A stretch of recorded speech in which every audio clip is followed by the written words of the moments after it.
મોટાભાગના લોકો એવું માને છે કે ભારતીય કરન્સી છાપવી મોંઘી હોવી જોઈએ, પરંતુ તે સાચું નથી.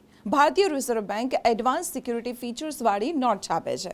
તેમ છતાં દરેક નોટની વાસ્તવિક પ્રોડક્શન કોસ્ટ તેની મૂળ કિંમતનો માત્ર એક નાનો ભાગ હોય છે.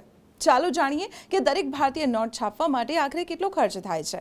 તો આરબીઆઈ 10 રૂપિયાની નોટ છાપવા માટે 96 પૈસા ખર્ચે છે, જ્યારે 20 રૂપિયાની નોટ છાપવા માટે 95 પૈસા ખર્ચે છે. 50 રૂપિયાની નોટ છાપવા માટે 1 રૂપિયો 13 પૈસા ખર્ચે છે. તો 100 રૂપિયાની નોટ છાપવા માટે 1 રૂપિયો 77 પૈસા ખર્ચે છે.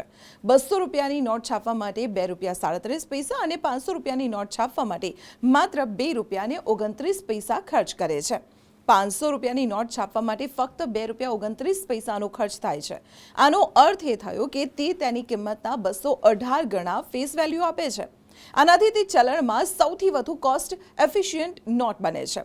10 રૂપિયા અને 20 રૂપિયા જેવી ઓછી કિંમતની નોટ વધુ સર્ક્યુલેટ થતી હોય છે અને તેથી તે ઝડપથી ખરાબ થઈ જાય છે.